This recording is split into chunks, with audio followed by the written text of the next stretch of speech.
가을 햇살이 유난히 따뜻하던 날이었습니다.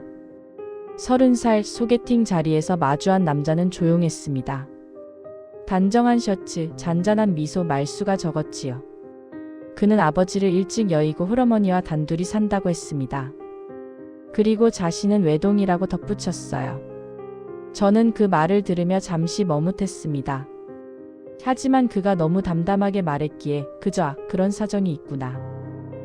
그런 사정이 있구나 하고 넘어갔습니다. 그때 알아봤어야 했다고 사람들은 말하겠지만 그때의 저는 그저 착하고 다정한 사람이라고만 생각했지요. 연애 초반 그는 늘 제게 배려 깊었습니다.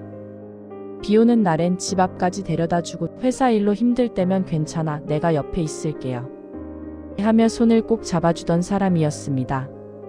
그의 그런 모습이 믿음직했고 무엇보다 그의 엄마 이야기가 거의 나오지 않아 저는 안심했지요.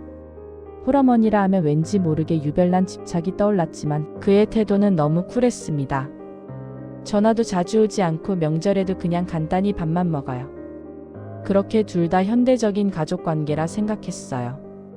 결혼식 날 시어머니는 단아한 한복을 입고 조용히 앉아 계셨습니다. 사진을 찍을 때도 억지 미소 없이 묵묵히 저를 바라보셨지요. 정말 쿨하시다. 그게 저의 첫인상이었습니다. 결혼 후 새 집으로 이사했습니다. 조그맣지만 둘만의 공간이었고 저는 새 냄새가 나는 주방에 커피를 내리며 행복을 느꼈어요. 이제 우리 둘만의 세상이에요. 남편도 웃었지요. 하지만 그 평화는 오래가지 않았습니다. 결혼 한 달 뒤 시어머니는 전화를 걸어왔습니다. 얘들아, 나 주말에 서울 나가는데 이틀만 재워줘도 되지? 당연히 괜찮다고 했어요. 하지만 그 주말 시어머니는 가방 2개를 들고 오셨고 냉장고 문을 열며 이건 왜 이렇게 정리가 안 됐어? 하시더군요. 밤에는 우리 셋이 방 하나면 되지? 하시며 웃으셨습니다. 그 웃음이 저는 이상하게 낯설었습니다. 이후로도 시어머니의 방문은 잦아졌습니다. 둘이 여행 가면 외롭잖아. 나도 같이 가면 안 돼? 나 심심한데 오늘 저녁 같이 먹자. 그때마다 남편은 미소만 지었습니다. 우리 엄마 외로워서 그래. 외롭다고 하셨지만 시어머니의 일정표는 친구들로 빼곡했습니다. 여행, 모임, 강좌. 그런데 이상하게도 우리 부부의 일정에는 늘 끼어들었지요. 저는 점점 피곤해졌습니다. 남편에게 조심스럽게 말했어요. 우리 조금만 선을 지키면 좋겠어요. 그는 고개를 저었습니다. 당신은 몰라. 혼자 계신 엄마 마음이 얼마나 외로운지. 그 말 한마디에 저는 아무 말도 할 수 없었어요. 그래, 나도 언젠가 부모가 될 테니까. 그렇게 이해하려 했습니다. 하지만 마음 한켠엔 작은 불씨가 남았지요. 그 불씨는 아주 천천히 그러나 확실히 타오르기 시작했습니다. 그리고 어느 날 시어머니의 한마디가 그 불씨에 기름을 부었습니다. 우리 아들 이번에 우리 동네 공기업으로 옮기면 어때? 주말마다 오면 좋잖아. 그날 밤 남편은 말없이 앉아 있었습니다. 저는 그 눈빛을 보며 직감했어요. 이 사람 진지하게 고민하고 있구나. 그 순간 제 마음 한구석이 무너졌습니다. 그날 이후 공기는 달라졌습니다. 저는 말을 아꼈고 남편은 점점 무표정해졌습니다. 같은 공간에 있어도 마음은 멀어졌지요. 그런데 어느 날 또 다른 사건이 터졌습니다. 시어머니와 우리 아빠의 생일이 하루 차이였습니다. 둘 다 음력 생일이라 날짜가 늘 엇비슷했죠. 이번엔 토요일이 아버지 생신이었습니다. 저는 오래전부터 언니네 가족과 식사 약속을 잡아두었어요. 남편도 알고 있었습니다. 그런데 갑자기 남편이 퇴근 후 말했습니다.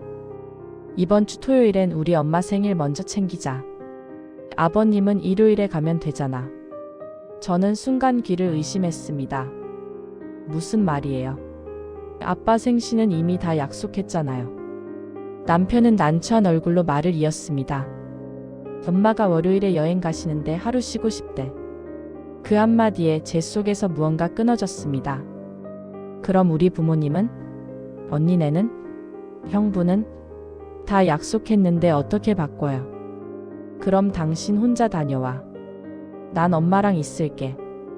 짧은 침묵이 흘렀습니다.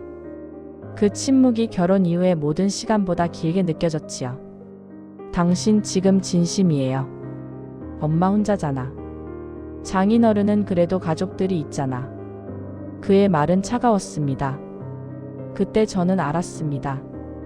남편에게 가족이란 오직 시어머니 하나라는 걸. 그날 밤 저는 혼자 주방에 앉아 있었습니다. 밥솥에 잔열이 식어가고 시계 초침 소리만 들렸습니다. 우리 엄마 먼저야. 그 말이 계속 귓가에 맴돌았습니다. 결혼 2년, 남편은 한 번도 저를 향해 당신 힘들지? 묻지 않았습니다. 시어머니가 아프다 하면 곧장 달려가고 제가 아파도 괜찮겠지? 한마디뿐이었지요. 저는 점점 지쳐갔습니다. 그래도 마지막으로 대화해보려 했습니다. 당신 우리 결혼 왜 했어요? 남편은 잠시 멈칫하더니 말했습니다. 당신이 좋아서 했지. 그런데 엄마도 버릴 순 없잖아. 버리라는 게 아니에요. 우리 삶을 먼저 생각하자는 거예요. 그건 이기적인 거야. 그 말에 제 심장은 천천히 내려앉았습니다. 이제 우리가 같은 곳을 바라보지 않는다는 걸 확실히 느꼈습니다. 그날 이후 저는 남편에게 마음을 닫았습니다. 밥을 차려도 말없이 먹고 거실에 앉아도 각자 다른 세상을 보고 있었습니다. 남편은 여전히 말했습니다. 우리 엄마는 외로워. 당신이 이해 좀 해줘. 하지만 이상하게도 그의 그 말이 이제는 동정으로 들리지 않았습니다. 그건 변명 같았고 그 변명 속에서 제 존재는 점점 작아졌습니다. 그리고 저는 결심했습니다. 이 관계를 더는 이렇게 두지 않겠다고. 토요일 아침 남편은 꽃다발을 들고 나섰습니다. 엄마 생일이니까 늦지 않게 가야 돼. 그는 평소보다 밝은 얼굴이었습니다. 저는 조용히 문을 닫았습니다. 그리고 혼자 거실에 앉았습니다. 창문 사이로 가을바람이 들어왔습니다. 커튼이 흔들렸고 그 바람이 마음속 무언가를 스쳤습니다. 그 순간 문득 깨달았습니다. 이 사람은 이제 내 옆에 없구나. 그날 저는 예정대로 친정으로 갔습니다. 아버지는 환하게 웃으며 맞아주셨습니다. 왔냐? 고생했다. 그 평범한 인사에 눈물이 나올 뻔했습니다. 언니는 제 눈빛을 보고 조용히 물었습니다. 무슨 일 있었지? 저는 고개를 저었습니다. 아니야. 그냥 좀 힘드네. 식사 내내 웃는 척했지만 마음은 공허했습니다. 가족의 웃음소리가 들려도 마음 한켠은 텅 비어 있었습니다. 밤이 되어 집으로 돌아왔습니다. 불 꺼진 거실, 식탁 위엔 케이크 상자가 있었습니다. 엄마랑 먹고 남은 거야. 짧은 쪽지가 붙어 있었습니다. 그 종이를 한참 바라보다가 조용히 접어 서랍에 넣었습니다. 그날 밤 저는 처음으로 이혼이라는 단어를 떠올렸습니다. 아직 아이도 없고 돌려줄 수 있을 때 돌려줘야 하는 걸까? 하지만 쉽게 결론을 내릴 수는 없었습니다. 그 사람은 여전히 나를 미워하지 않았고 나도 아직 완전히 미워할 수 없었으니까요. 다만 그와 나는 다른 세계의 사람이 되어버렸다는 걸 이제는 부정할 수 없었지요. 며칠 뒤 남편이 말했습니다. 우리 잠깐 떨어져 있어보자. 그래요. 그게 좋겠어요. 그 대화는 이상하리만큼 차분했습니다. 눈물도 분노도 없었어요. 그저 오래된 방 안의 공기처럼 무겁고 조용했습니다. 이제 저는 제 삶을 다시 생각합니다. 사랑만으로는 결혼을 유지할 수 없다는 걸 알게 되었고 가족의 경계가 얼마나 중요한지도 깨달았습니다. 시어머니는 여전히 아들을 불러세우고 남편은 그 부름에 순순히 응합니다. 하지만 저는 더 이상 서운하지 않습니다. 그건 제 몫이 아니니까요. 언젠가 누군가가 제게 묻겠지요. 그래서 돌려줬어요. 그때 저는 이렇게 말할 겁니다. 네, 돌려줬어요. 처음부터 그분이 돌려받으셔야 할 사람이었으니까요. 창문 밖으로 저녁 햇살이 길게 늘어집니다. 따뜻하고 조금은 쓸쓸한 빛. 그 빛 아래서 저는 조용히 미소 지었습니다. 이제야 조금 자유로워진 기분이었습니다.